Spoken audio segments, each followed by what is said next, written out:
नमस्कार। Suraj Singh, good morning. नमस्कार। आपके सामने फिर उपस्थित, आपका समय लेने के लिए सुने, आपका धन्यवाद। चुनाव के बारे में, ईवीएम के बारे में। टेक्नोलॉजी किस हद तक गुमराह कर सकती है दुनिया को, ये जान चुके। इस वीडियो में, इसके टेक्स्ट में यूआरएल दिया है वीडियो का, यूट्यूब का, जिसमें डेमोन्स्ट्रेशन है कि ईएमयू को हैक करके वैज्ञानिक बताता है। आप देख सकते हैं उसको साफ तौर पर कि किस तरह तकनीक का प्रयोग हमारे देश में गलत कामों के लिए हो रहा है। कोई कहे ना कहे ईवीएम हो सकती हो कि नहीं हैक हो सकती है, उसने करके दिखाया है। ईवीएम हैक की जा सकती है, ये एस्टेब्लिश उसने किया है और ये अच्छी बात है। अगर वैज्ञानिक कर रहा है क्योंकि जानता है कि उस इक्विपमेंट के अंदर, उस मशीन के अंदर क्या है क्या नहीं, इनपुट क्या है आउटपुट क्या है, जिसको एक आम नागरिक इस देश का नहीं समझ सकता। आम वोटर या नॉन टेक्निकल, चाहे वो एडमिनिस्ट्रेटिव ऑफिसर हो, चाहे वो जज हो, चाहे वो कोई भी क्यों ना हो, यहाँ तक कि ऑर्डिनरी इंजीनियर भी क्यों ना हो, उस सीक्रेसी को नहीं समझ सकते कि किस तरह से मशीन अंदर ही अंदर अपना काम कर सकती है। ये तो सिर्फ ईवीएम है, बड़ी बड़ी मशीनें भी हैक हो जाती हैं। 5G जो आने वाला है उसकी भी कोई गारंटी नहीं देने को तैयार है कि वो भी हैक हो सकती है कि नहीं है। 5G जो कि कई गुना 20, 30, 40, 50 गुना तेज स्पीड से आएगी 4G से, इंटरनेट ऑफ थिंग्स में ज़्यादा इस्तेमाल होगी, उसके अंदर कोई गारंटी नहीं है। लेकिन दुर्भाग्य से हमारे देश का चुनाव आयोग गारंटी लेता है इस बात की कि ईवीएम हैक नहीं हो सकती है, कि दुनिया का सबसे बड़ा वैज्ञानिक अगर कोई है भारत में, भारत का चुनाव आयोग है। उससे बड़ा कोई वैज्ञानिक इस विश्व में तो क्या पूरे सृष्टि में नहीं है। हमारे देश के नेता इतने बड़े वैज्ञानिक हैं, हमारे देश के जज इतने बड़े वैज्ञानिक हैं कि उनसे आगे कुछ बोल नहीं सकते। भारत की विडंबना है कि भारत एक आज ऐसे राजनीतिक मोड़ पे खड़ा है जिसपे दुर्घटनाएं हैं, जिसपे झूठ सम्मेलन है, जिसपे चीटिंग करना है, जिसपे धांधली है और सबकी आंखें बंद हैं।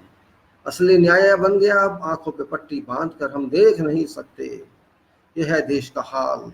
राजनीतिक छीना झपटी के अंदर पिस गया बेचारा वोटर। सारे चोर लगते हैं मुझे तो राजनीति वाले, चाहे वो किसी भी पार्टी के क्यों ना हो। असलियत से मुंह भाग रहे हैं लेके, सच्चाई देख नहीं सकते, सच्चाई सुन नहीं सकते। तकनीकी किस दिशा जा रही है, टेक्नोलॉजी कहाँ जा रही है, देखना पसंद नहीं करते। धींगा मस्ती में देश चल रहा है, धीमा मस्ती में चुनाव चल रहा है। शर्म आनी चाहिए ऐसे नेताओं को, शर्म आनी चाहिए उन अफसरों को जो झूठ के ऊपर झूठ के बल पे आगे बढ़ना चाहते हैं, सच्चाई को देखना नहीं चाहते हैं। अरे विज्ञान को समझिए, विज्ञान में सब कुछ होता है। विज्ञान में मशीन भी बनते हैं अच्छे काम के लिए, तो बॉम्ब भी बनते हैं गलत काम के लिए। ये विज्ञान है, ये दृष्टिकोण होता है उस व्यक्ति का, वो विज्ञान को किस दृष्टि से देखता है। वो पॉजिटिव लेता है, उसको नेगेटिव लेता है, मल्टीप्लाई करता है या वो डिवीजन करता है, ये इसके हाथ में होता है देखना। लेकिन हमारे देश के लोग तो मूक दर्शक हैं, हमारे देश के लोग दिमाग नहीं इस्तेमाल करना चाहते हैं। हमारे देश के लोग इधर की कही इधर की सुनी उस बात को आगे ले जाना चाहते हैं। दुर्भाग्य हमारे देश का, इतना बड़ा ज्ञान विज्ञानी लोग, इतने बड़े पढ़े लिखे लोग, अपने आप को नॉलेज सोसाइटी कहने वाले, अपने आप को पढ़ा लिखा देश कहने वाले, अपने आप को बड़ा बड़ा ज्ञान रखने वाले, इतनी सी बात समझने के लिए सबूत चाहते हैं कि बताइए ईवीएम कैसे हो सकती। सब जानते हैं ईवीएम हो सकती है, सब कुछ हो सकता है इस विश्व के अंदर, लेकिन हमारे देश के लोग अंधे हैं। जिस तरह धर्म के नाम पे अंधे, उस तरह कर्म के नाम पे अंधे। हमारा पढ़ा लिखा युवा, हमारा पढ़ा लिखा मैच्योर आदमी, सब एक ही थैली के चट्टे भट्टे हैं। बस जिसके नाम में मान लिया तो मान लिया, एनालाइज नहीं करेंगे, सोचेंगे नहीं, समझेंगे नहीं, बस एक बार जो मन में बैठा ली तो बैठा ली। धिक्कार है ऐसे देश के लोगों पे जो अपने आप को गलतफहमी का शिकार करके रहना चाहते हैं। ठीक है, धर्म धर्म की जगह होता है, लेकिन यहाँ धर्म की बात नहीं है, यहाँ बात सच्चाई की है, यहाँ बात विज्ञान की है। विज्ञान को समझना नहीं चाहते, बस बहस करना चाहते हैं। ये करना चाहते हैं कि आप झूठ बोलते हैं क्योंकि आप चुनाव हार गए इसलिए ईवीएम की बात करते हैं, आप जीत जाते हैं तो ईवीएम की बात नहीं करते हैं। सवाल ये नहीं है। अरे आप चाहते ही क्यों है इनका यूज करना, मेरा प्रश्न तो ये उठता है। ऐसी कौन सी आग लग गई देश में कि ईवीएम का यूज किया जाए, नहीं तो देश में आगे नहीं कुछ हो सकता। आप ही का देश दुनिया में सबसे बड़ा है भारत, और कोई देश नहीं है। सच्चाई से मुंह मोड़ना चाहते हैं हम, एक गलत फहमी में रहना चाहते हैं हम, झूठ की दुनिया में रहना चाहते हैं हम, अपने आप को गलत फहमी में रहना चाहते हैं क्योंकि किसी को पावर में लाना है, बस एक ही काम है हमारा। उसके बाप का देश है ये, जिसको पावर में लाना है। ये देश भारत की जनता का है और भारत की जनता ईवीएम पे विश्वास नहीं करती है। भारत के 70-75 लोग आज की तारीख में ईवीएम पे विश्वास नहीं करते हैं। तो क्यों चाहता है आप लोग संपोज करना ईवीएम को? हटा दीजिए ईवीएम को, फेंक दीजिए ईवीएम को और सीधे साधे तरीके से चुनाव कराइए जैसा होता आया है। विश्वास नहीं तो कुछ भी नहीं, मान लेना इस बात को। आज शांत है, चुप है, इसका मतलब ये नहीं कि सब आपने जीत लिया। जीती हुई बाजी अभी हारी जा सकती है, याद रख लेना। कोई परमानेंट जीत नहीं होती और कोई परमानेंट हार नहीं होती है, दुनिया है। तूफान भी आते हैं, शांति भी हो जाती है, ज्वार भाटे भी आते हैं, लहरें पीछे हट जाती हैं, टी सुनामी भी आती है और वो भी पीछे हट जाती है, बारिश का फ्लड भी आ जाता है, फिर रिसीड करता है। समय एक सा किसी का नहीं रहा है, ना रहता है। अरे यहाँ नहीं तो ऊपर जवाब देना पड़ेगा। चोरी डकैती जो किया है भुगतना पड़ेगा आपको, बच नहीं सकते उससे। सिर्फ चुनाव जीतने के लिए आपने ऐसी हेराफेरी की है तो धिक्कार है आपकी जीत पर। सिर्फ चुनाव जीतने के लिए, सिर्फ अंदर आने के लिए लोकसभा में, सिर्फ प्राइम मिनिस्टर बनने के लिए आपको इतना सब करने की आवश्यकता थी। तो धिक्कार है आपकी ऑनेस्टी पर, धिक्कार है आपकी डेडिकेशन पर, धिक्कार है आपकी देशभक्ति पर और धिक्कार है हर उस वस्तु पर जो आप चाहते हैं लेना। 132 करोड़ का प्यार आप नहीं लेना चाहते, 132 करोड़ का विश्वास आप नहीं लेना चाहते। आप झूठ के रास्ते में चल के सत्ता में आकर अपने आप को लाट साहब कहना चाहते हैं। और वो विरोधी दल जो कुत्ते बिल्ली की तरह छुपे दुम दबाए बैठे हैं, याद रख लो तुम भी मिट जाओगे इस दुनिया से, इस भारत से, राजनीति से, अगर इस तरह से चूहे बिल्ली की तरह बैठे रहोगे, दुबके दुम दबा के छुपे रहोगे। क्योंकि आगे आना होता है, लड़ाई करनी होती है। आप लोग सेक्रीफाइस करने वाले लोग हैं, तो आज आपको क्या होगी, आप सेक्रीफाइस करने को तैयार नहीं है। मुझे कुछ लेना देना नहीं है राजनीति से, मैं कोई राजनीतिक नेता हूँ, लेकिन जब तक झूठ का बोलबाला रहेगा अवश्य सच के लिए बोल लूंगा। सच तो ये है कि चुनाव झूठा था, झूठा है और झूठा रहेगा। आप चाहे शपथ लेके बैठे हो, प्रधानमंत्री बन गए हो, जो भी बन गए हो, उससे कुछ फर्क नहीं पड़ने वाला। सच्चाई नहीं छुप सकती इन बातों से। सच्चाई सच्चाई है, ट्रस्ट ट्रस्ट है और मिसट्रस्ट मिसट्रस्ट है। जनता इस सरकार को ट्रस्ट नहीं करती है, बेशक ये सरकार बन गई हो। टीवी चैनलों की बोलती बंद हो चुकी है, बत्ती बना के बैठे हैं अपने ऑफिसों में, कोई पूछने वाला नहीं है उनको। उनको उनकी औकात बता दी गई है। इसी तरह से सरकार को भी सरकार की औकात बता दी जाएगी। ऐसा प्रधानमंत्री और ऐसे नेता जो 233 चोर डकैतों को लेकर आ जाते हैं लोकसभा में, उनके बारे में कोई कहने की आवश्यकता नहीं है। एक होता, दो होता, चार होता तो मान लेते। 45% लोग ऐसे बन के आ गए लोकसभा में जैसे इनके बाप का देश है। अरे तुम पे इतने मुकदमे चल रहे हैं, तुम लोकसभा के एमपी बन के आ गए। शर्म मुझे अपने ऊपर आती है कि मैं किस देश की राजनीति में रहता हूँ। कैसी राजनीति है यहाँ की। मर्डर जिनके ऊपर चार्जेस हैं, रेप के जिनके ऊपर चार्जेस हैं, डकैती के जिनके ऊपर चार्जेस हैं, हर तरह के चार्जेस जिनके ऊपर हैं, वो आज एमपी बन के आ गए। ऐसा देश, कैसा देश, कैसी लोकसभा। इसको लोकसभा कहूँ या इसको मैं दुष्टों की सभा कहूँ, इसको लोकसभा कहूँ, मैं दुर्योधन सभा कहूँ, क्या कहूँ इसको, मैं धृतराष्ट्र की सभा कहूँ, किसकी सभा कहूँ, मेरी समझ नहीं आता। संविधान को मिट्टी प्रेत कर दी इन्होंने, इतने सारे आदमी के सत्ता के अंदर। कोई एमपी किसी रेपिस्ट से मिलने जाता है जेल में, शर्म नहीं आती लोगों को। रेपिस्ट से मिलने जेल में जा रहे हैं, बताइए। एमपी, आज के एमपी बीजेपी के एमपी। धिक्कार है ऐसे एमपीओं को, धिक्कार है ऐसी सत्ता पर, और धिक्कार है ऐसी पार्टी पर। इस तरह के चरित्र वाले लोग लेके सत्ता में बैठे हैं और ये भारत का भविष्य तय करेंगे। भारत भाग्य विधाता, ये है भारत के भाग्य विधाता। जन गण मन अधिनायक जय है भारत भाग्य विधाता। शर्म आती है ऐसे भारत भाग्य विधाताओं पर जिन्होंने भारत के नाम को भी कलंकित कर दिया है। ये क्या भाग्य का निर्माण करेंगे जो खुद अपने भाग्य को हेरा फेरी करने से बनाने में लगे। शर्म आती है ऐसे लोगों पे अपना नेता कहते हुए। फ्रॉड नेता है, सब फेक नेता है, सब फेक प्राइम मिनिस्टर है, फेक लोकसभा है, फेक सब कुछ है यहाँ पर, क्योंकि चुनाव ही फेक है। जब चुनाव फेक है तो सब कुछ फेक है। सब गंद फैला दी इन्होंने देश के अंदर, ऐसी गंद जो साफ करने में वर्षों लगेंगे। सत्ता पे तो ऐसे बैठ गए, सत्ता पे इनका प्रोप्राइट है, इनका बेसिक अधिकार है। अरे सत्ता जनता की होती, जनता ने आपको नहीं जिताया, आप फ्रॉड करके जीते हैं। 21 लाख मशीनों को आप बेच के खा गए, कहाँ खा गए, कोई जवाब नहीं दे रहा। गुस्सा इसी बात का है कि इतनी मशीनें चुनाव आयोग की आंखों के नीचे से कहाँ निकल के चली गई। करप्ट है चुनाव आयोग, चोर डकैत है चुनाव आयोग। कितना अच्छा डेजिग्नेशन है, कितना अच्छी संवैधानिक संस्था की मट्टी पलीत करके रख दी चुनाव आयोग ने, बेड़ा गर्क करके रख दे, सत्यानाश कर दिया। और वो प्रधानमंत्री, उसका भी बड़ा बाप जिसने बेड़ा गर्क कर दिया इस देश का। झूठा चुनाव, झूठी जीत, सब कुछ झूठा, बहसबाजी बस। जब हार जाते हैं तो ये अरे हम तो नहीं हार रहे, हम तो पार्टी के नहीं हैं, हम तो कोई नेता नहीं, हम पब्लिक के आदमी हैं, हम कह रहे हैं कि गिरफ्त में कहाँ है, 21 लाख मशीनें दिखाइए हमको, हम देखना चाहते हैं किधर है वो मशीनें, कहाँ चोर खा गए, डकैत खा गए, आग लगा दी उसको, क्या हुआ उनको, वो मशीनें जब इश्यू हुई है तो किधर गई। गुस्सा नहीं आएगा क्यों, मैं देश का नागरिक, गुस्सा में हक नहीं है। आप जो मर्जी करते जाएं, मेरे पैसे से, टैक्स के पैसे से कुछ भी करते जाएं आप, पब्लिक क्या पागल है। आप युवा लोगों को मिसगाइड करके अपने हत्या में ले लें, इसका मतलब ये नहीं कि युवा युवा नहीं रहा, युवा को भी सोचने की शक्ति होती है, वो सोचेगा, अपनी गलती को पहचानेगा, उसने गलती की है, उसने जोश में आके गलती की है, उसने भ्रम में आके गलती की है कि 2 करोड़ रोजगार मिलेंगे, इस भ्रम में आके गलती की है। और गरीब ने गलती की थी 15 लाख के लालच में चुनाव में, वो गलती आज भी शायद वो सोचता होगा, इस बार नहीं तो इस बार सही, उस बार नहीं तो इस बार सही। लानत है, लानत है पूरे लानत है भारत के सिस्टम पे कि कितना अच्छा सिस्टम डिजाइन किया हुआ, कहाँ से कहाँ ला के गिरा दिया गया, सिर्फ सत्ता की भूख, हवश जिसको कहते हैं। अरे कांग्रेस के पिल्ले, अब पिल्ले ही कहा जाएगा, क्योंकि जो दुम दिलाते रहते हैं, कुछ करते नहीं, वो पिल्ले ही होते हैं, भाव भाव भाव करना धरना कुछ नहीं। अरे सड़कों पे क्यों नहीं आते तुम हरामियों, दम निकल गया तुम्हारा, बस तुम जीतोगे तो सही हो, हारोगे तो मर गए। यही आजादी दी थी तुमने, कितनी कुटाई सही थी, याद नहीं है। इसका मतलब तुम आज के बच्चे हो, तुम्हारे दम में कुछ नहीं है, तुम भी ऐसे युवा हो जैसे युवा दूसरे। मिला मिलाया बस पका पकाया मिल गया था तो ठीक था, वो अच्छे थे जो लड़के मर के गए, आपने आपके पीछे कुछ नहीं है। और वो मायावती और अखिलेश आपस में लड़ रहे हैं। अरे आपस में लड़ने का समय नहीं है, आपके दिमाग खाली है, भूस भरा है आप लोगों के दिमाग में, आपको समझ नहीं आता क्या हुआ है। मेरे को वोट नहीं दिलाए, वो बोलता है मुझे वोट नहीं दिला रहे, वोट तो आपको मेरे से सब लोग गए, खा गई मैं मशीन वोट आपके। अब वोट की बात कर रहे हैं, आपको इतनी बात समझ नहीं आती मैथमेटिक्स से, हिसाब में जरा जीरो है आप। एक ऑस्ट्रेलिया से पढ़ के, दूसरी यहाँ की बड़ी वकील है, आपको इतनी समझ नहीं आती कि वो वोट आपके थे, मिले थे आपको, वो खा गया कोई और, इतनी सी बात समझ नहीं आती है। उसके लिए आप लड़ने रहे, असली बात समझने रहे, जड़ समझते नहीं है, बोले जा रहे हैं, बस कुछ भी बोले जा रहे हैं।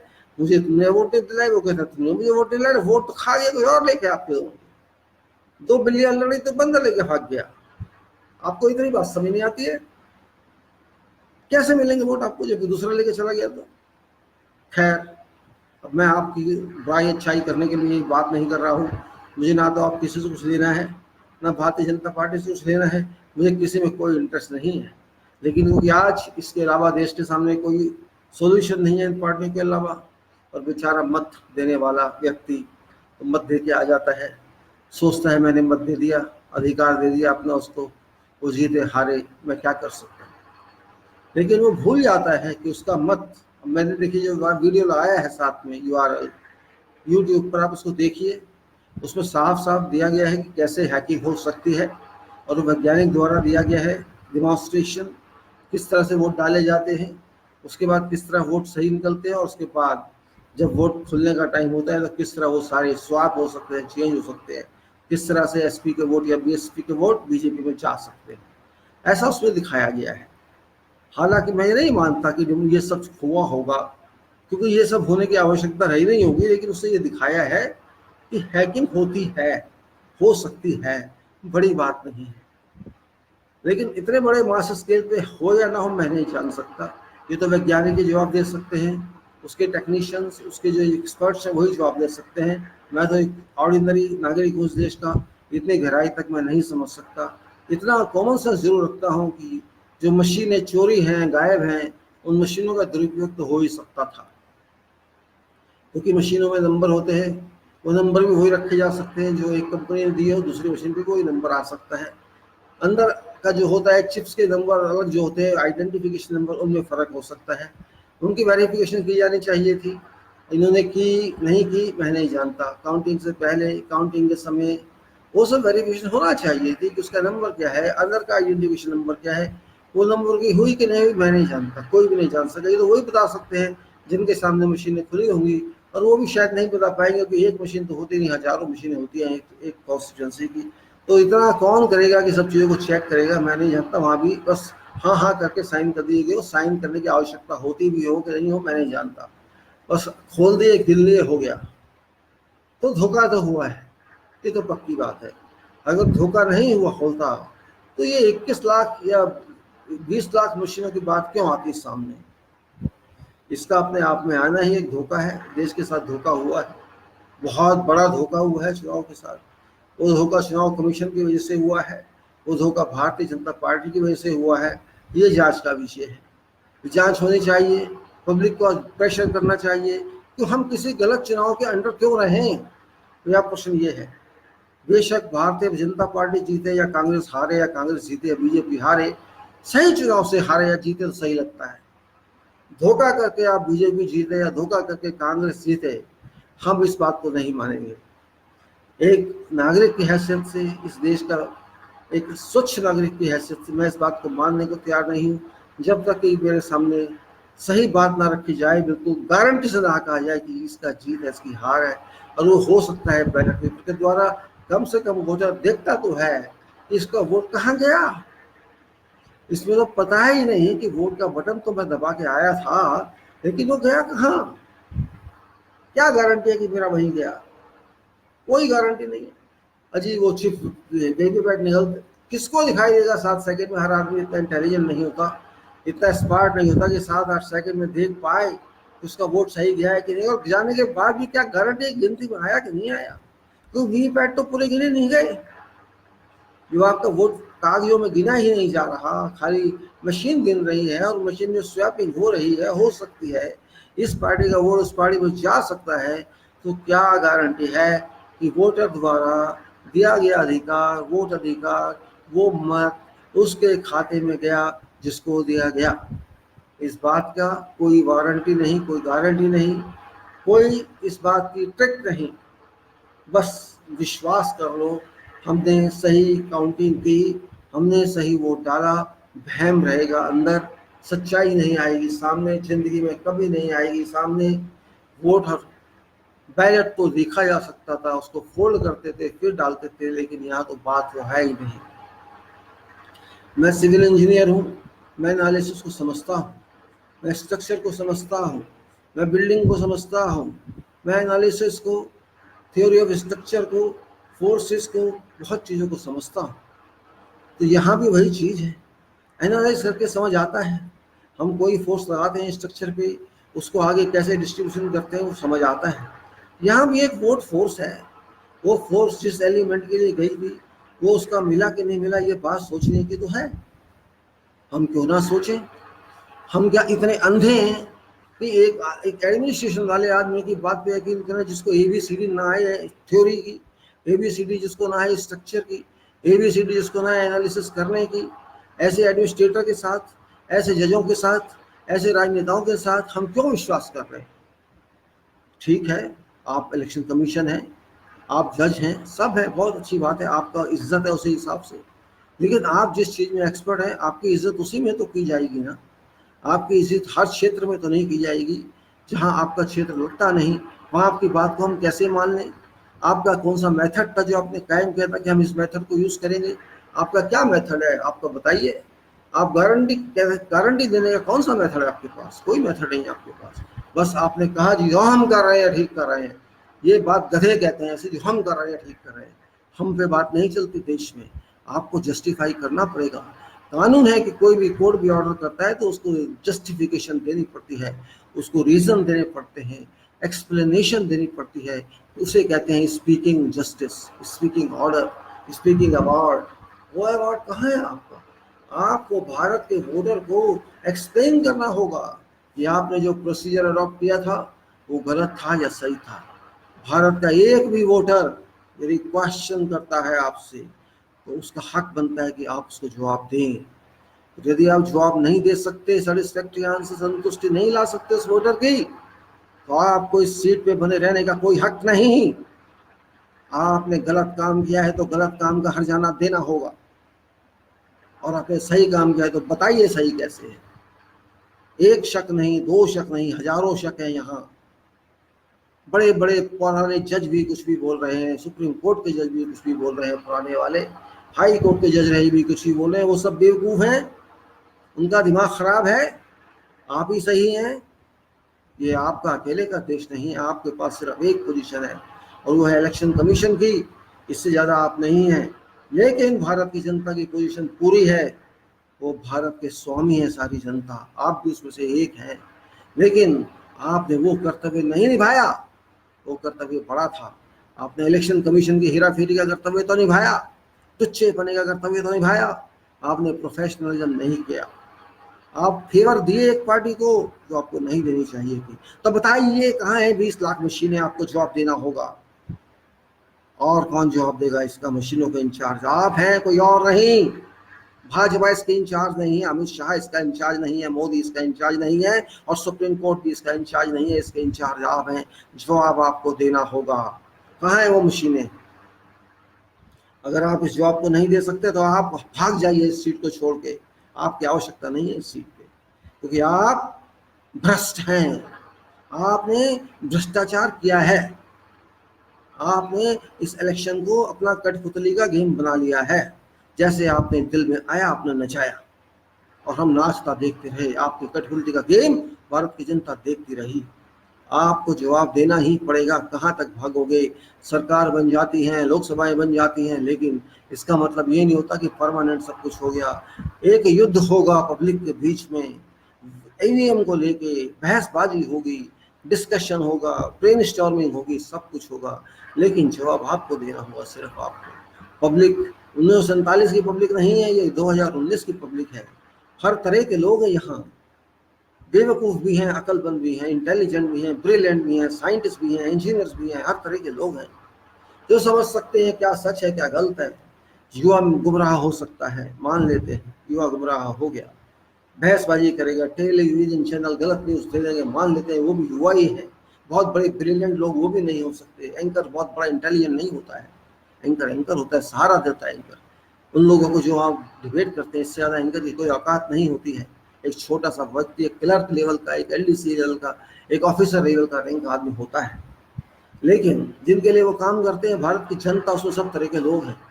तो आपको ये बताना तो होगा, बच के तो नहीं जा सकते। ये नहीं कि अगर प्राइम मिनिस्टर शपथ ले लिए, सरकार ने शपथ ले ली, लोकसभा कॉन्स्टिट्यूशन अपडेट कर दिया, सब कुछ खत्म हो गया। ना ना ना ना ना, खत्म नहीं हुआ। हेरा फेरी तो हेरा फेरी ही रहेगी, धोखाधड़ी धोखाधड़ी रहेगी। अगर साबित हो जाता है तो आप क्या करेंगे? आप सोच लीजिए। जेल आपके सामने खड़ी है, आपको याद रख लेना होगा। इंदिरा गांधी को भी फेंक दिया था लोगों ने उठा के, कोर्ट ने ही फेंका था। बहुत दूर, 100 साल पहले की बात नहीं है, 200 साल पहले की बात भी नहीं है। इंदिरा गांधी उस टाइम जितनी पावरफुल थी, आप तो उसके जूते भी नहीं हो। अगर उसके साथ ऐसा हो सकता है तो आपकी क्या औकात है? सबसे अच्छा इसीलिए हुआ खुल के सामने आ जाओ। अगर आपने सोचा है, आपने कहा है कि हमसे गलती हुई है, तो अपनी गलती को मान लो, एक्शन ले लो। अपनी गलती को मान के इस चुनाव को रिजेक्ट कर दो और दोबारा चुनाव कराओ। आपके भविष्य इसी में है। नहीं तो देख लीजिएगा, कोई काम नहीं आएगा किसी के। काम आप ही अपने आप के आएंगे। आपकी शुद्धता आपके काम आएगी, आपकी सच्चाई आपके काम आएगी। अगर आपने गलती की है तो उसको मान लो, आपका अच्छा इसी में है। नहीं तो जनता तो बनवा लेगी, आज नहीं तो कल, कल नहीं तो परसों लोग इकट्ठे होंगे और फिर क्रांति आएगी ऐसी कि आपको उसको फेस करना मुश्किल हो जाएगा। ज़्यादा लंबा कहने से कुछ फ़ायदा नहीं है। अब वो 233 कैसे चोर पहुँचे वहाँ, मैं उसकी बात नहीं करूँगा, क्योंकि उस बात का इस बात से कोई लिंक नहीं है। यहाँ तो जब बड़े बड़े चोर पहुँच गए, गलत लोग पहुँच गए सारे ही ईवीएम के थ्रू, तो उसमें क्या चोर और क्या सिपाही, क्या कोतवाल और क्या कुछ, क्या कहूँ उस बारे में। आपका उसमें भी कसूर नहीं है कि आपने तो खाली कैंडिडेटों को अप्रूव किया, मैं आपका कसूर नहीं कह रहा उसमें। लेकिन आप कह सकते थे कि इतनी सारी एफआईआर है तो आपको हम अलाउ नहीं करते, आपने उसको अलाउ किया। और एक आदमी को आपने अलाउ नहीं किया जो मोदी के खिलाफ था, बस एक सिपाही देश का, उसकी आपने बेइज्जती की। उसके ऊपर भी आपकी कार्रवाई तो होगी ही, जब भी होगी, क्योंकि वो भी आपने गलत किया है, वो भी आपने फेवर किया एक ऐसे कैंडिडेट को जो प्राइम मिनिस्टर की पोस्ट पे था, और आपने अनड्यू फेवर्स को किया। हो सकता है वो अगर व्यक्ति को आप चुनाव लड़ने देते तो हो सकता है प्राइम मिनिस्टर हार जाता, कोई व्यक्ति जीत जाता, कुछ भी हो सकता था। खैर, अब लंबी लंबी फेंकने की कोई फायदा नहीं है, मैं फेंकनू नहीं कहलाना चाहता। I only want to say to people of this country, to my friends located everywhere in this country, that I have put one URL on this video text which refers to a live demonstration staged by one scientist of EVM, and that scientist has given demonstration demo how EVM can be hacked. Practically, he has done that at some location, and yeah, I watched that video yesterday or early morning. and that demonstration is clear indication that it is a machine that can be used or abused. Votes put for SSP or BSP have been swapped to BJP on this demonstration, which is clear indication that EVMs are not foolproof, and election commission and public have a right to know about genuinity of these machines. If these machines are not genuine, these are scientific applications, these are engineering applications, technological applications, which can be managed, can be abused or used, can be manipulated. In that case, whatever work has been taken, employing these machines, engaging these machines in elections, are all susceptible, to doubt, are susceptible to exceptions, and these machines work should not be accepted as true work because these are manipulated machines.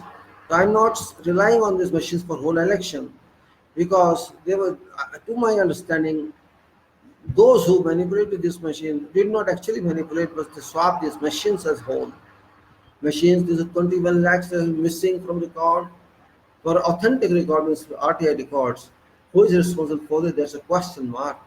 And my conclusion says that it is a responsibility of Election Commission of this country, who is in charge of these machines, none other.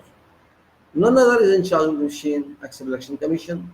Supreme Court is not in charge of this. Prime Minister is not in charge of this. No other institution is in charge for this. And only Election Commission is responsible for availability of these machines. Where are these?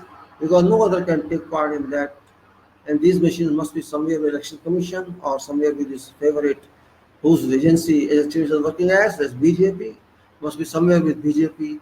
Where are these machines? Why are these machines isolated from record? That's a question mark.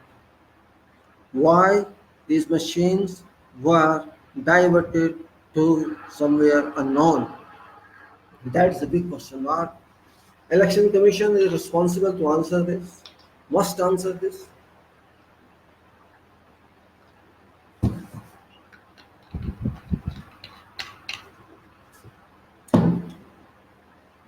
There are only two authorities that can answer this. One is Constitutional Election Commissioner of Bharat, and other is God. God is out of constitution and God cannot come here to answer. So only left authority is Election Commission. If Election Commission can answer this, Election Commission is welcome. He has to explain how these machines disappeared, and he has to explain how these machines procured. When he Election Commission statement says that in order for 10 lakh for 10.4 lakhs was placed to each company, means about 20.8 lakhs, something like that. Exactly, I don't know. If that 20 point something lakh order was given to those companies, how could these companies deliver double quantity of those machines, EVMs? If double quantity is given, this means who paid for those additional machines, 100% additional machines? If Election Commission paid or someone else paid, that is a question mark. Is that not abuse of money on official orders, or is it part of official order or some other order? Those machines owners, those machine manufacturers have to respond. If these 40 lakhs machines were not ordered by Election Commission, then who ordered those 20 lakhs additional machines? Was it BJP or was it someone else? And who else is there must come forward or must be investigated out to reveal what that is. It's not simple. It's not an argument. It's not a question. It's a whole story. Truth must come out.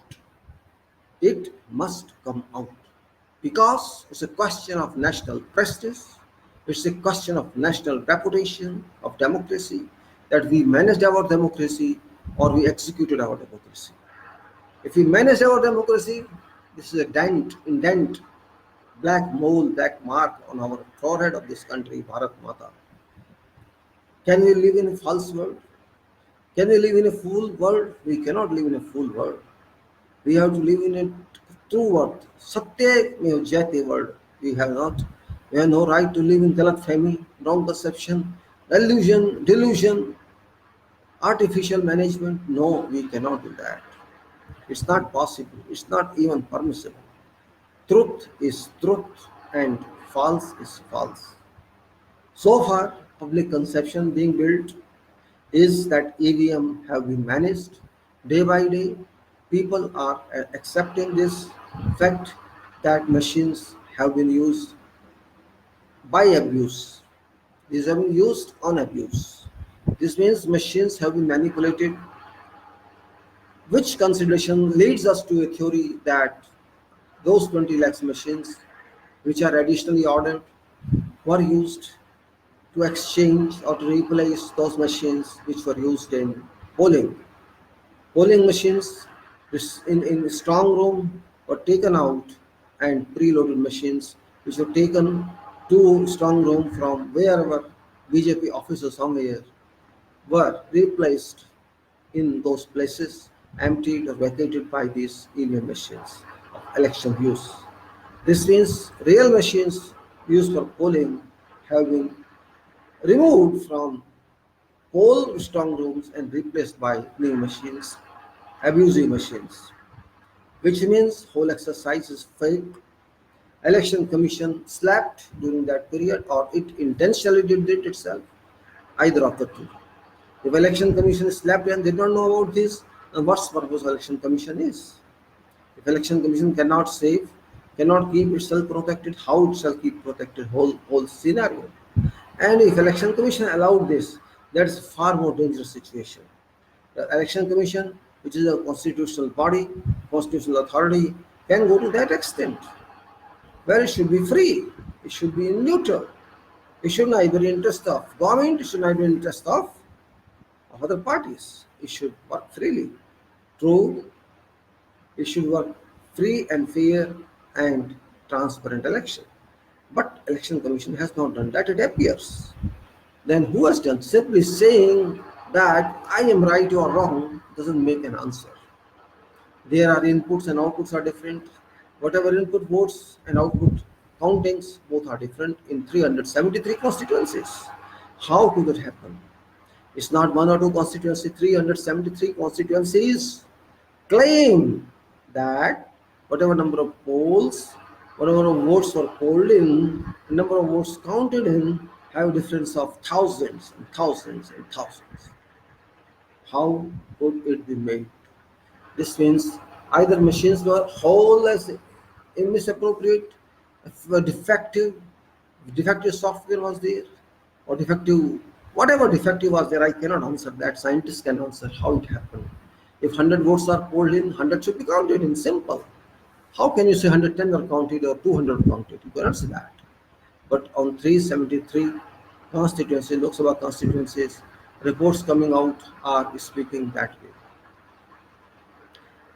Situation arises. Why should then people of this country accept this election as free and fair and transparent? If it's not transparent, what does meaning of this election we have? This election is just an exercise to fulfill some requirement, or just to work genuinely as is letter and spirit mentioned in, included in, directed in the constitution of this country. Unfortunately, political leaders are afraid, scared. I don't understand why. You have already lost. Why are you afraid? Already you have lost ground. Why are you afraid? Those who fear, who are criminals, why should you fear? Those who manipulated this, who abused whole exercise, including election commission, those people should fear. They are criminals, not you. Why you are fearing? Why are you worried? Why don't you come to roads and fight with system? Why are you talking only in press? Come out in open, support public. Public knows nothing except political parties. Public expect that Congress will support them, but you are not coming out. You are sitting as if you are robber. You are not robber. We are first victim and you are second victim. We are victim as voters and you are victim as political parties. So why do you fear? Question arises. Either you are also hand in gloves with this BJP, that is why you are fearing, or you help public Come out, let us know facts. My talk says, my destiny is we should know what facts were. If this election was genuine, if everything was fine and transparent, and BJP got victory based on factual votes, fine. There's no dispute. But that must be proved. So far, it has not been proved. Only formality has been done. Everywhere there is doubt. Everywhere. And if there is doubt of a single unity, single consideration, we should not accept this election as true. It's not a true election. It's a forced election just to win. And those who won, are all at fraudstering land. They are all fraudsters. They have to prove, because they are in government, they have to prove that they did everything right. EVMs is a challenge now. EVMs, EVMs are defeated now. EVMs cannot speak for themselves, but their operations, their conduct, their behavior must prove that EVMs are right. But so far, it's not proved. So why should we go adopting a way which is defective, which is challenging, which is not in line of truth? This election has been a fake election to public understanding so far. What government thinks, we don't care. What election commission commands, we don't care. This is the first time that every word of election commission is spoken or written is not believed. Unfortunately, election commission should be like a saint whose each and every word, whose each and every circular order must be accepted in faith. But this election commission is historical flaw in this democratic history of our country. This election commission is a black mole on forehead of Bharat Mata. This election commission is a cheat one. It did not do its duty, what was required to be done. It only supported one party which is in power. It just supported that party and did nothing else. And this is abusive. This is a misappropriation of power. This is abusive power. And we don't accept this abuse. Really, believe me, I want to see facts, even though facts are not so easily to be seen, because these are all people, these people, election commission and government and all, they are all hiding these facts. But how long shall you hide these facts? How long? Tell me. One day this will come out. If you tell yourself that you did something wrong, that's fine. There is a solution for that. The solution is conduct another election, and that's it. What's the problem? If people like you, if people love you, BJP, if people love you, Modi, they will re-elect you. What problem is there? But you cannot ride on this country's governance without having authentic approval from people. And so far, elections they have won, elections have been conducted, but not in letter and spirit of constitution. Just a bluff on country. This election has been. And that is a problem here. We don't trust this election, we don't trust DC, we don't trust EVMs, and we don't trust anything so far done for this election 2019. 2019 is a history now, but its effects are not history. These these talks shall be kept on and on until we know facts. Every day informations keep coming in, and we have to analyze the information. It may be right information, it may be wrong information, but we have to ensure that whatever we are studying, what we're getting in must be right. If we don't get right, something wrong. We don't take wrong as right or wrong, we have to see ourselves. And that is the only thing that we have to check. And check can be done only by authorities. I'm not authority, and those who are demonstrating are also not authority. But those authorities must answer. It is their constitutional duty to answer to people of this country. If they cannot answer, who will answer? Question is that. Better for both, for Prime Minister and for AC. Chart out, find a solution. Don't think power is permanent. They have come to power by fraud. We know. It doesn't mean everything is okay. People are thinking, and people are discovering every day something. And once people are ready, you know what can happen. You know very well what can happen. By use of force of police, by use of force of military, you cannot win people. You cannot get victory over people or country. People are people, and securities are securities.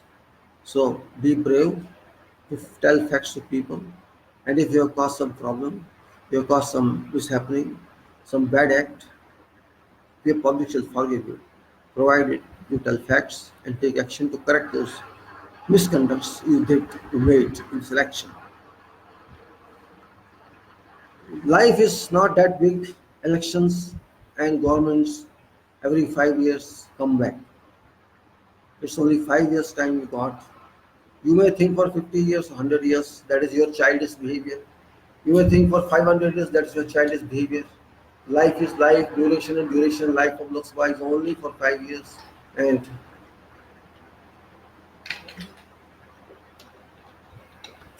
you cannot do anything on your own. And the public is there, and public is not fool. Just remember, चोर चोरी करने से जाए, हेरा फेरी ना से, क्या कहते हैं, चोर चोरी से जाए, हेरा फेरी करने से ना जाए। ऐसा मत करो। पब्लिक पागल नहीं है, पब्लिक अनपढ़ हो सकती है, भावनात्मक हो सकती है, गलत रास्ते पे जा सकते हैं नेताओं के कहने पे, पर ये मत भूलना वो पब्लिक है। जब भावनाएं टूटती हैं, जब दिमाग काम करता है, तो वो सोचने पे भी मजबूर हो जाती है। तो देश के हालात रहे हैं पिछले 5 साल में, पब्लिक को जो झूठे वायदे से बेवकूफ़ बनाया गया है, जुमलों से बेवकूफ़ बनाया गया है, और उनको बतौराने से फ़ायदा नहीं, क्योंकि वो दोहराया था आपने, जो आपने कुछ किया नहीं पब्लिक के लिए। पब्लिक, और आप समझते हैं कि हम हेरा फेरी करके जीत जाएंगे, क्या फ़र्क पड़ता है? फ़र्क पड़ता है। पब्लिक जब दिमाग से काम लेती है एक चीज़ होती है, और जब पब्लिक भावनाओं से काम लेती है दूसरी होती है। पिछले चुनाव में बोले कि भावनाओं से काम लिया था, आपको लाए थे। इस चुनाव में कुछ लोग भावनाओं में थे और कुछ लोग भावनाओं में नहीं थे, दोनों में थे।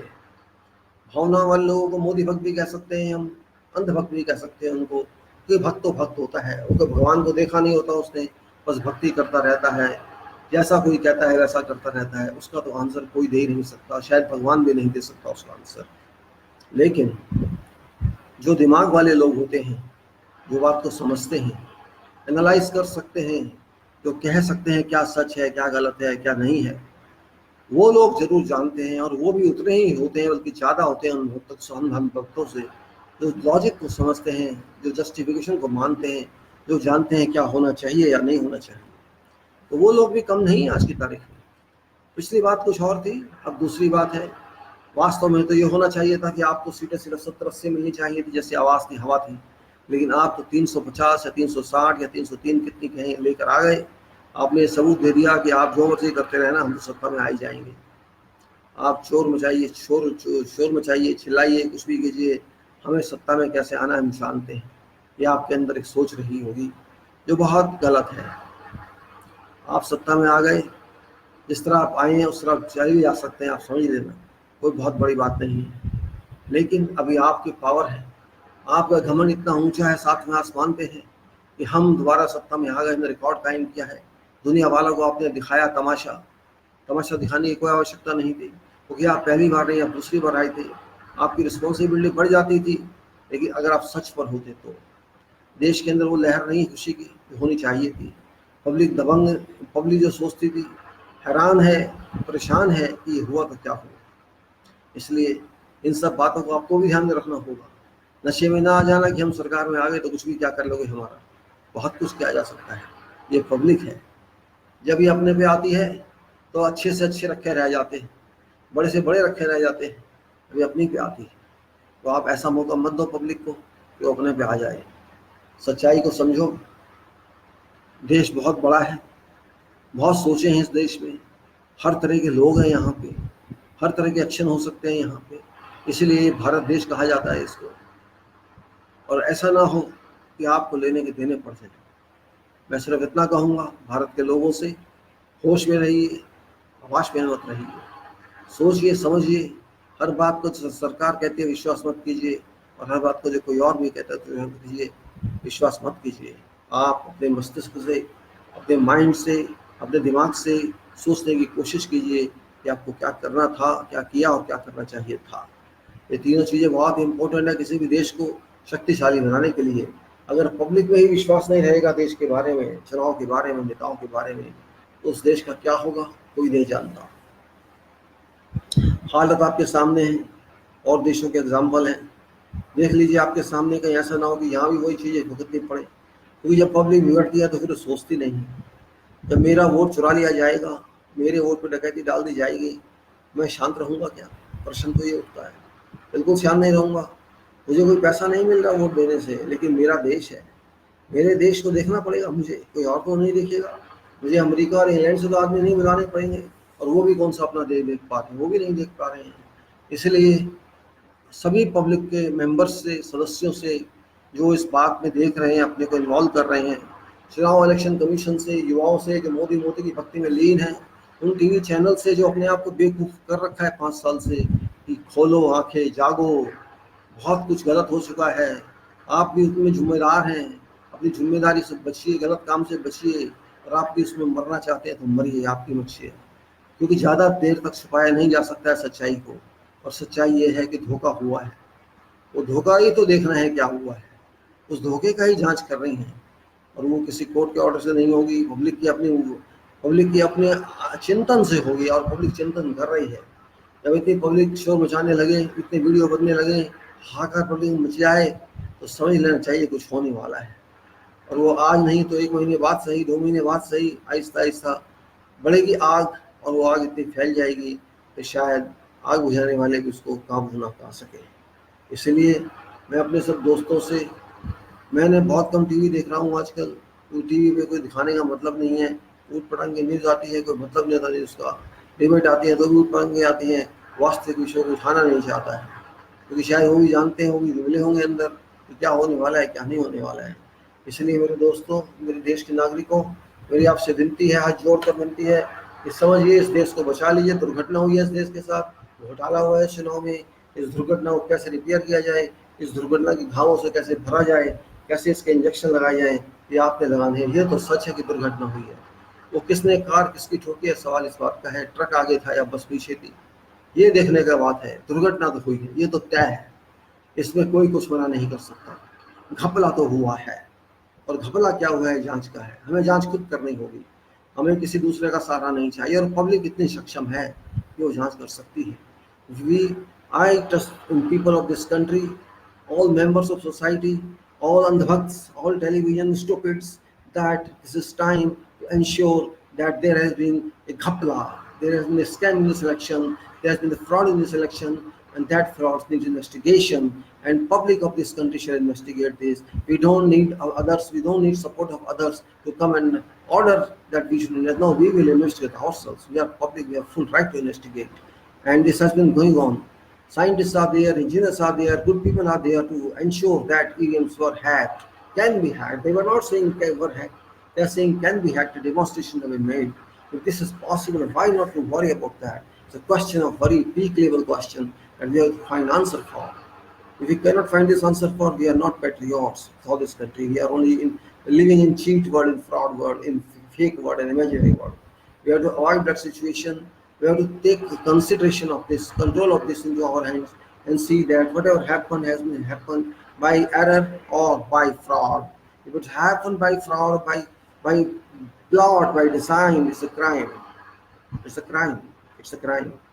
It's a crime where accused must be election commission, and accused must be government of high people in government, high top people. Public understand this, and public has a duty also. I am sure public will help itself. I'm not saying help me, help nation. We cannot afford fake government. We cannot afford fake Lok Sabha. We need genuine people. Why should we bring fake people? It's our money. Why should I pay money to some fake prime minister or some fake other leaders and ministers? Why? If they are fake, means they are fake. We cannot be ruled by fake people. We have to rule ourselves. That's what I'm going to say.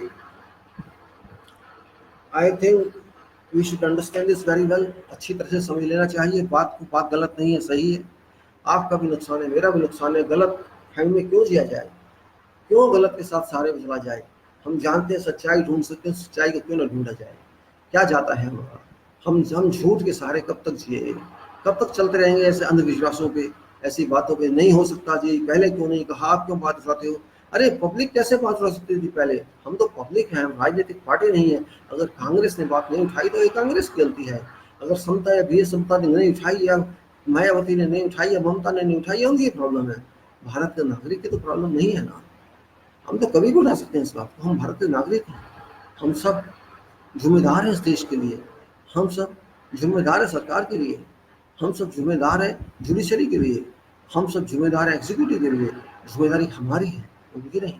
वो तो हमारे नीचे हैं, उनको तो हमें सेवा देनी ही देनी है। हम पैसा देते हैं उनको, हमें सेवा करें। लेकिन सेवा हेरे फेरी से हम नहीं चाहते। हम नहीं चाहते कोई हमारा एजेंसी हो, कोई भी इंस्टीट्यूशन हो, तो हमें हेरा फेरी करके हमारी सहायता करे, ऐसा हम नहीं चाहते, बिल्कुल नहीं चाहते। हम सच्चाई पे जीना चाहते हैं। एरर हो सकती है 1% 2% मान लेते हैं, लेकिन इतनी वास्ट स्केल पे एरर हो तो उसको एरर नहीं कहा जा सकता, इसको फ्रॉड कहा जाता है, इसको डिजाइन कहा जाता है, इसको प्लॉट कहा जाता है। हम ऐसे किसी प्लॉट का साथ नहीं दे सकते और ना ही देना चाहिए।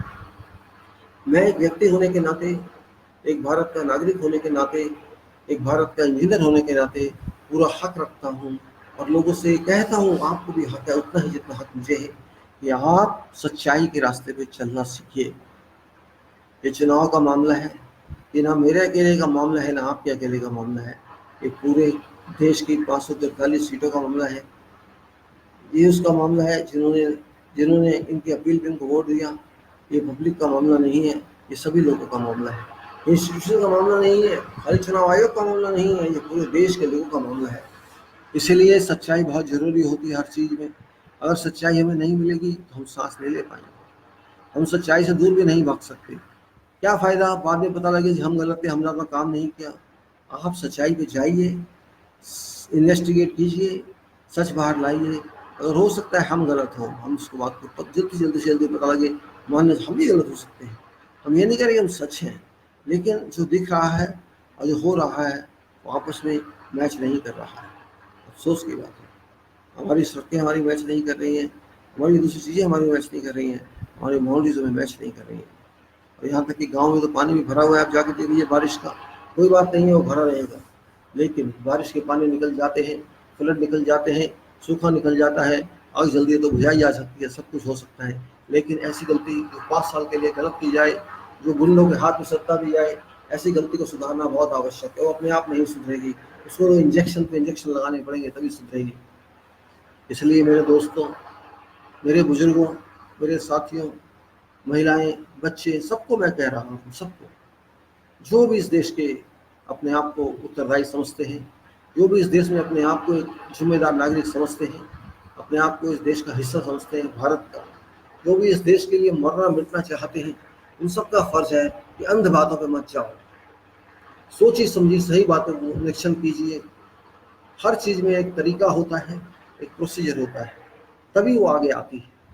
आपको सोचना समझना होगा, बात को देखना होगा कि आप जो भी कर रहे हैं इस देश में वो अच्छा है या बुरा है।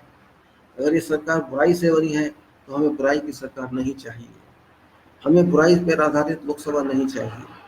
हमें दूसरा चुनाव मंजूर है यदि इस चुनाव को रद्द किया जाए, क्योंकि ये चुनाव है ही नहीं। ये चुनाव चूना लगाने वाला चुनाव था, उन्होंने चूना लगा दिया जिसको लगाना था। हम चुनाव स्वीकार नहीं करेंगे। कांग्रेस स्वीकार करती है तो कर ले, बीएसपी स्वीकार करती है तो कर ले, एसपी स्वीकार करती है तो कर ले, और ममता स्वीकार करती है तो कर ले। हमें कुछ फर्क नहीं पड़ना उससे, क्योंकि देश हमारा है। हमको सोचना है, देश किसी एक दो का नहीं है, देश किसी अमित शाह या मोदी का ही नहीं है,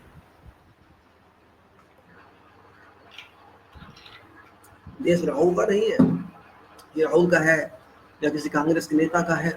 देश भारत की पब्लिक का है। अगर मेरे देश में कोई गलत काम हुआ है, मेरा फर्ज बनता है उसको ठीक करूं, अपने लेवल पे करूं, या आगे उसको लेके जाऊं, जो कॉम्पिटेंट है उसके लिए उसको कहूं करें।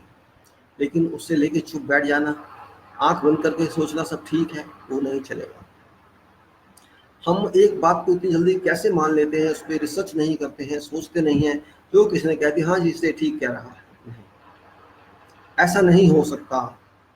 जहाँ कम्युनिटी, जहाँ देश के लोग जागृत होते हैं, जीते दिमाग के होते हैं, मंद बुद्धि के नहीं होते, जिनके दिमाग होते हैं, दिमाग में गोबर या भूसा नहीं भरा होता, वो लोग सोचते हैं, समझते हैं, वो जानते हैं क्या करना चाहिए क्या नहीं करना चाहिए।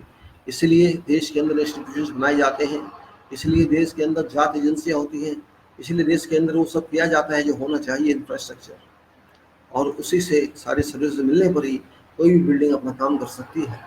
बिजली भी चाहिए होती है बिल्डिंग को, जिस तरह इलेक्ट्रॉनिक आइटम भी चाहिए होती है, अग्नि भी चाहिए होती है, और पानी भी चाहिए होता है। इसलिए हम उस देश में जिसका नाम भारत है उसको गंदा नहीं होने देंगे। हम ये बात करनी होगी, शपथ लेनी होगी इस बात की, हम देश को ऐसे लोगों के हाथ में नहीं जाने देंगे जो देशद्रोही होते हों या हैं, जिसका हमें पता नहीं चला। हम ऐसे लोगों को बिल्कुल आगे नहीं आने देंगे जो ऐसे कुकर्म किए हैं। इसलिए मेरे दोस्तों, मैं लंबा लंबा क्यों बोले जा रहा हूँ, दुख होता है इसलिए बोले जा रहा हूँ, मुझे हजम नहीं हो रहा है, मैं क्या करूँ बताइए आप।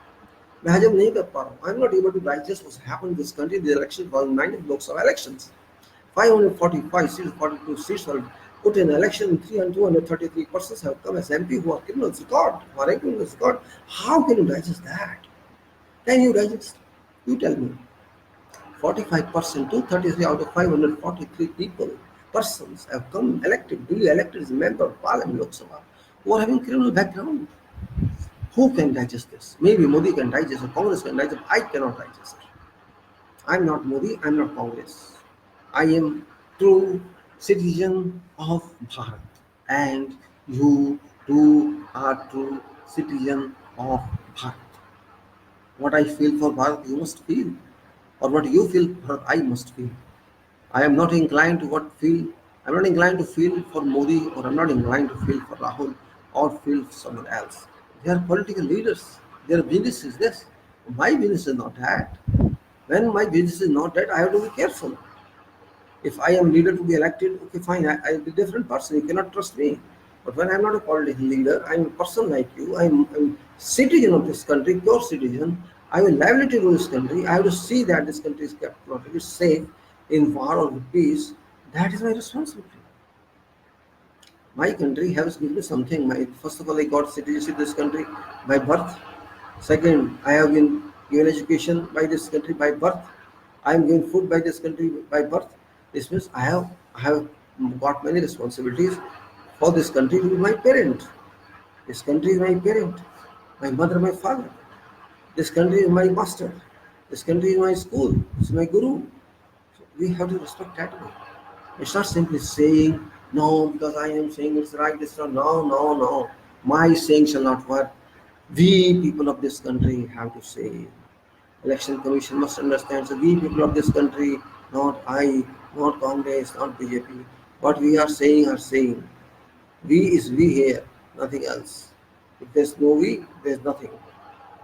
So, my dear friends, not to talk in length, not to talk undue, I would again stress that देश की सेवा में आइए आगे, देश की सेवा करिए आगे। कुछ तो बताइए लोगों को कि आप क्या सोचते हैं, कुछ तो बताइए पब्लिक को कि आप क्या कर सकते हैं, और आपने अपने समाज में, अपने प्रोफेशन में क्या किया है, उसी की शक्ति लेके आप आगे आ सकते हैं। आप क्यों सोचते हैं कि आपका कोई फर्ज नहीं बनता है? अरे नेता तो आप हैं देश के, ये तो खाली अभिनेता है, ये तो फिल्मी नेता हैं, ड्रामे करते हैं राजनीतिक भाषणों में, इधर की उधर की इधर, इसकी बुराई उसकी अच्छाई, क्या इसीलिए राजनेता होते हैं? ये देश के बारे में बात नहीं करते, तरक्की के बारे में बात नहीं करते, इकोनॉमी के बारे में बात नहीं करते, किसी और के बारे में बात नहीं करते, बस इसकी बुराई उसकी अच्छाई, वो अच्छा वो बुरा, अपनी माँ जेल तक में नहीं जाते देखने के लिए वो क्या हाल है। इसलिए मैं क्या कहूँ आपसे, बहुत दुख होता है, पिंच होता है, दिल में दर्द होता है। क्या करूँ मैं कि हमारी सरकार बड़ी इतनी घपलेबाज इस बार, जिसकी उम्मीद नहीं थी, बिल्कुल भी आशा नहीं थी कि ऐसी गंदी सरकार बनेगी। अगर ये वास्तव में झूठ पर आधारित है तो गंदी है, और ये सच पर आधारित है तो अमृत है। दोनों बातें हैं। हमें देखना ये है कि ये अमृत है या जहर है। अगर ये जहर है तो उसको निकालना जितना जल्दी से जल्दी अच्छा हो जाए, और ये अमृत है तो हम उसकी पूजा करेंगे, क्योंकि ये अमृत है, हमारी हेल्थ है। लेकिन मैं इस बात पर विश्वास नहीं रखता कि अमृत है, क्योंकि घपलेबाजी तो हुई है। वो कहाँ हुई ये देखना तो ये है। आप लोग मेरी बात से बेशक यकीन करें, माने या ना माने, तो मेरा फर्ज था इस देश का एक नागरिक होने के नाते मेरी बात से बहुत लोग नहीं मानेंगे, मैं जानता हूँ, मत मानिए। मैं आपको मनाने के लिए भी ये स्पीच या बात नहीं कर रहा हूँ आपसे। मैं तो जो समझता हूँ, जो सोचता हूँ, जो समझा है, वो बता रहा हूँ आपको। मानो ना मानो आपकी अवस्था, आपकी प्रॉब्लम। मेरा काम तो जो बताना था मैंने बता दिया। अपने देश के बारे में चिंतित था, इसलिए बात करी, नहीं तो मुझे कोई आवश्यकता भी नहीं थी। I am a concern citizen of this country, as a national of this country, original national of this country by birth. It's my duty to see this country moves in the right direction with good spirit, not in bad spirit. Spirit is there, country's spirit comes from its people, and there are 130 crore spirits working for this country. This country's spirit is not confined to political leaders, but to public of this country, because public of this country elects its representatives in name of Lok Sabha, and they go to Lok Sabha to work for them. Whatever duties of there, that's a separate issue. That is described somewhere else. We have to preserve ourselves to preserve this country. We have to preserve ourselves to preserve our society. We have to preserve ourselves to do all that, and that's why I say namaste, thank you, धन्यवाद बहुत आपका कि आपने मेरी बात को सुना और इस कंट्री के बारे में कुछ सोचेंगे। अगर आप देशभक्त हैं तो अवश्य सोचेंगे, आप मोदी भक्त हैं या कांग्रेस भक्त हैं तो नहीं सोचेंगे, याद रखना। ना मैं मोदी भक्त हूँ, ना मैं कांग्रेस भक्त हूँ, मैं देश भक्त हूँ, इसलिए आपसे बात कर रहा हूँ। बाकी आपकी अपनी इच्छा है, जैसे मर्जी करें। धन्यवाद।